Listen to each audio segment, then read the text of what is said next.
Hi everyone, welcome back to Go Local Live. I'm Go Local News Editor Kate Nagel. Thanks for joining us this Tuesday afternoon. Would like to thank Representative Pat Serpa, the House Oversight Chairwoman, ahead of a critical hearing this week on the Child Fatality Review Panel. We'll be covering that here. And of course, the news today, nationally, internationally, the passing of author, Nobel-winning Toni Morrison. I'd like to welcome in former state representative, former Deputy Secretary of State, now heads up Stages of Freedom, Rickman, to talk a little bit about her legacy overall and your dinner with Miss Morrison. Well, I don't know. You know, it's so, you gave me the bad news and it just put me in a state of shock. And, you know, and I know she wasn't, 44 years old. And death comes to all. We like to put it off as long as we can. And there are people you just so glad to have been in the world with, seriously. I'll tell you real quick, Toni Morrison used to be a client of ours when we owned Cornerstone Books. A client who I'd never met, never whatever. She had a secretary, and she'd call up, and she'd ask for this book or that book every other month for Toni Morrison. And I'd say, well, you think I should talk to Toni Morrison for a minute? And she'd say, it's unnecessary. And so we sold Toni Morrison 50 books, but not directly. Were you so intrigued to find out what she was looking for from the bookstore? No, they were never exciting, except she wanted a copy of Bluest Eye. She didn't have one. Of her own, award-winning, one of the best books in the world. I mean, she won the first edition. So how did you get Toni Morrison to be a client of Cornerstone Books? We had everybody, except for Oprah. Seriously, we specialize in women's literature pre-1900 and black literature from the beginning of time to whatever year it was, 2002. And so the word would get out. We have black literature. And they would come on their own. Now, we had Henry Louis Gates. He was the client. And then we had Yale, and we had Emory, and we had Brown. Anyway, we had everybody. And she wanted a first edition. Wait, we had Cornell West. I give you the list. Go on. So anyway, and all these people I talk to all the time. I mean, but her I never talked to. She wanted a first edition when we found one way under 1,000. And they were selling for 4,000 and 5,000. And we made an internal pledge to sell her a copy for 2,000. Just so we could brag that we sold Toni Morrison a book. One day we got one. We paid $1,995 for it. And we called up all excited. Tell her we got it. She can have it for $1,000. We want to make $4. $1,999. And word came back an hour later. Will you take half? And I said, no. We paid... We paid X amount. we paid $1,995. I can't take $1,000. And she said, everyone else thinks that book is worth $5,000, but Toni Morrison doesn't. And I was surprised someone didn't give her one at some point. But I want to tell you this other thing, if you'll let me, and then I want to say something bigger. And, so Trinity Rep wanted to give her an award, and they asked her 5 times in 5 years in a row. She said, no, I'm not coming up there. And then they got the bright idea that I knew her quite well, and would I ask her? So I said, sure. So I called her secretary. And the secretary said, and I didn't tell this to Trinity at the time, but it was hilarious. She's been thinking about doing that for 5 years. Sure, why not? So you're the one that sealed the deal. I sealed the deal, but it wasn't much work. And then she came, and it's a horrible story, and I won't tell it today. But she came, and then we ended up, she and I, sitting together 15 minutes before. Well, can I tell real quick? Oh, absolutely. Everything went wrong. The man was 20 minutes late picking her up. She's sitting on her porch. And, I don't know what time of year it was, but you're not supposed to be sitting on your porch 20 minutes. And he has the smallest car in the world. Now, Toni Morrison was not a small woman. And he has a Ford Pinto, whatever, the small Escort, that's what it is. And as she said, the car was only this big. And she gets in the back seat. She's going to accommodate him. And she gets in the back seat, and it won't work because she's sitting sideways. And she's got to come all the way to Providence. So after about a mile, she says, stop. I'm getting out. I need a little exercise. I'm walking home. And you're a chauffeur, and I'm sure Trinity's paying you real money. You go get a real car and come back. And so he told her he wouldn't. I've got a schedule and blah, blah, blah. It's Toni Morrison. No, she says, fine. What do I care? I'm doing them a favor anyway. She didn't say all that. But this turns into a little logistical, a bit of a nightmare. She gets out, and 2 or 3 minutes later he comes back. His boss has said, he's sending a car, you can wait here. And so she sits on some bench, which isn't comfortable either. And the car shows up in 7 or 8 minutes. So anyway, back in she goes. They get near New Haven. She says, you're supposed to stop at New Haven, get off at the next. He says, I'm not stopping. The thing says, to Providence. I'm not stopping. She says, I arranged this so I could have a 2-hour lunch with a friend at Yale. And she said, I got like 5 reasons to be making this trip, and that's one of the important ones, and that's going to happen. And he says, no, it's not. And she says, I think this is when she told him, I'm Toni Morrison, and you're not. She said, you pull over to the side out. I don't know if you know New Haven, but there's a place, a big place out there you can pull over. She says, I'm going to get out and get a taxi and go to New Haven. Right by the water So there. So anyway, he ends up taking her in, and everything's a mess. Then she gets to the new Omni Hotel, and they put her on the 3rd floor next to the expressway, and it's noisy, and she wants to take an hour nap, and she can't. So she decides, skip the nap. I should tell the story quicker. Skip the nap, and she asked for orange juice. They say, you can't have any orange juice. That room was comped to Trinity, and orange juice doesn't come with it. Anyway, there are 15 of these things. So it was just fabulous back and forth. But at dinner, I sat with the president of Brown and her. And for a whole hour, I said not a word. Why would you say a word in the presence of Ruth Simmons and Toni Morrison? It was just an unbelievable hour. So what was the conversation like? I can't reveal. Oh, well, I don't need any of the secrets, as you said. They're not secrets. So I told you she had 15 problems coming to the free whatever. Every problem you name. So she's in a very bad mood.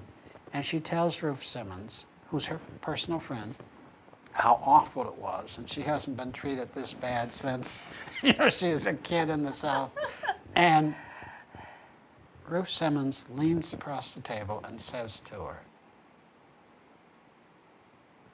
sister, you do not let little things bother a person as important as you are. And touched her hands. And that was the end of the complaining and the, I've been beat up by the world. And then Some Ruth Simmons magic. And then, it was. And then they started. I think they acknowledged I was there. It was beautiful. And again, I'm blessed. Rob Demick and I had a 3.5-hour dinner with James Baldwin. And I can just go on and on. But you want to talk about being in the presence of individuals like that who are really a gift from God to us. And to be in the world at the same time as they are. And then to be physically in their presence. And I'm not special. There are, 500,000 people who've been in a room with Toni Morrison at a lecture or whatever. Oprah said that she was the literary African-American giant in this country. And then 2 or 3 years later, Oprah said, I need to correct myself. You can remove African-American. She is the literary giant in this country. And I think that's true. Now, this is unbelievable. I had tears in my eyes today. I know you have some trouble believing me. You ready? She has a book on whiteness and imagining whiteness. And the book's really written for white folks. I've never read it. It's, I wrote this book for white folks to understand the problem and who they are and what they should do. And I'm on page 50, and last night I'm reading and I fall asleep, and I wake up with it this morning at 6 o'clock. I normally am out of bed at 5:30.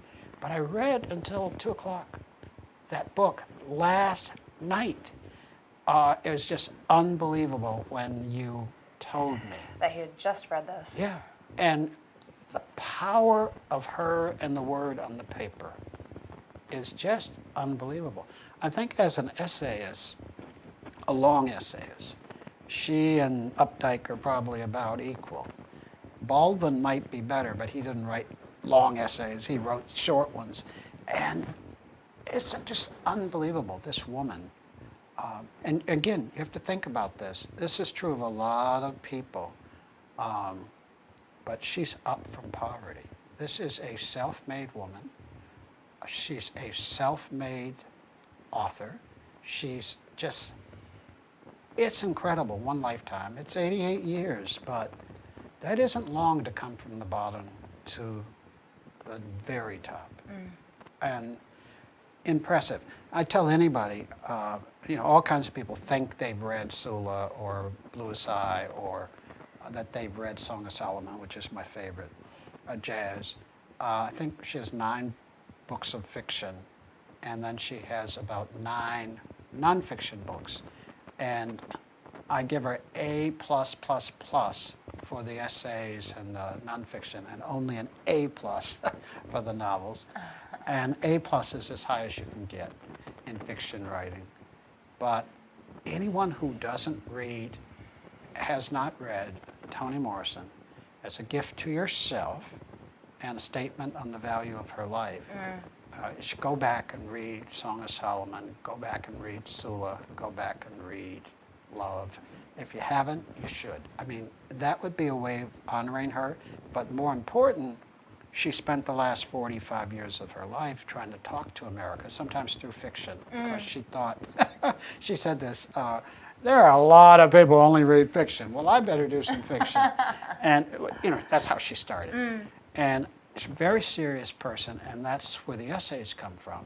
And she said, you catch half of them with the one thing and the other half with the other.